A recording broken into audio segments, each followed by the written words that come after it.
Hello বন্ধুরা, সম্পাস ক্রিয়েশনে আপনাদের সকলকে স্বাগত। আজকে নিয়ে এসেছি গরমে পটল চিংড়ি।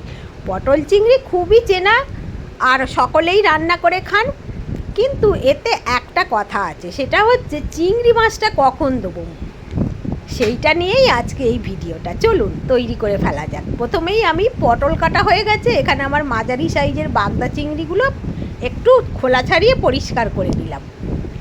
তো সর্ষের তেলেই রান্নাটা করছি, ইচ্ছা করলে সাদা তেলেও করতে পারবেন। বন্ধুরা, যদি আপনাদের আমার এই রেসিপিটি ভালো লাগে, পছন্দ হয়, তাহলে অবশ্যই আমার চ্যানেলটিকে সাবস্ক্রাইব করার অনুরোধ করব।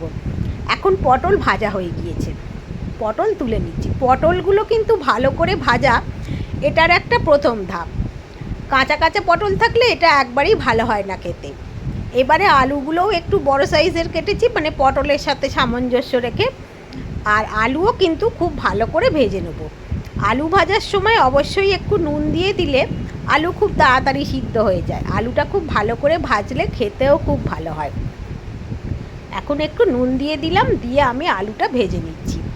একটা লাইক আর কমেন্ট করে দিলে খুব ভালো লাগবে বন্ধুরা। বেল আইকনটা প্রেস করে রাখলে আমার আপলোড করা ভিডিও সমস্ত নোটিফিকেশান আপনারা আগেই পেয়ে যাবেন।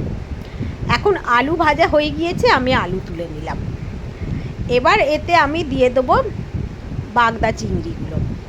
আমি এখানে যে কটা বাছতে পেরেছি দিয়েছি, তারা ভুড়োর সময় এতে আরও কয়েকটা দিলে ভালো হতো। তো এখন আমি এ কটা দিয়েই রান্না করছি, একটু নুন হলুদ মাখিয়ে। এটা কিন্তু মোটেই বেশি ভাজবো না, একবারে গায়ে একটু কালার আসলেই আমি তুলে নেব, কারণ বেশি ভাজলেই চিংড়ি ভীষণ শক্ত হয়ে যায়। তো এখন তুলে নিয়েছি, চিংড়ি মাছ ভাজা হয়ে গিয়েছে। এবারে একটু গোটা গরম মশলা দিলাম, আর পেঁয়াজটাও একটু মোটা করে কেটেছি, এটাও কিন্তু সরু করে কাটানোর। ইচ্ছা করলে আপনারা সরু করেও কাটতে পারেন। দিয়ে দিলাম দুটো টমেটো আর পেঁয়াজটা একটু ভালো করে ভেজে নেব। একটু তেল লাগবে দিলাম, আর আদা আর রসুনটা থেঁতো করে দিয়ে দিলাম। সব একসাথে ভালো করে একটু ভেজে নেব। এতে আমি একদমই বেশি মশলা দেবো না। বেশি মশলা দিলেই যে খাবার খুব ভালো হয় তা কিন্তু মোটেই নয়। কম মশলায় গরমে এই সব খাবার খুবই সুস্বাদু হয়। এতে আমি কাঁচা লঙ্কা থেঁতো করে দিয়ে দিয়েছি, আর আদা রসুন তো দিয়েই দিয়েছি আগে। তো এখন এবার আলু আর পটলটা মিশিয়ে দিলাম। আলু পটল মিশিয়ে একটু নেড়ে এটাতে জল দিয়ে দিয়েছি, এটা আবার সিদ্ধ হবে। তো এখন এটা ভালো করে একটু মিশিয়ে নিচ্ছি। তো এতে একটু নুন দিয়ে দেবো পরিমাণ মতো। এখন ঢাকা দিয়েছিলাম, ঢাকা খুলে একটু চিনি দিলাম স্বাদের ব্যালেন্সের জন্য। আর ভাজা মাছটা এই সময় দিতে হবে। মাছটা কিন্তু প্রথম থেকে দিলে মাছগুলো একবারে শক্ত হয়ে যায়।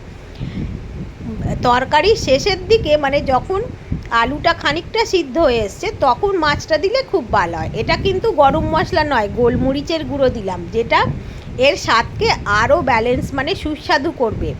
সব গোলমরিচ তো আমরা এটাতে সাধারণত দিই না, কিন্তু গোলমরিচের গুঁড়ো দিয়ে একবার খেয়ে দেখবেন। আর গরম মশলা তো আগেই আমি গোটা দিয়েছি। ব্যাস, এখন রেডি। এবার খাবার পালা। সকলেই জানেন এটা খেতে খুবই সুস্বাদু হয়। গরমকালে এটা খুব প্রিয় সবার।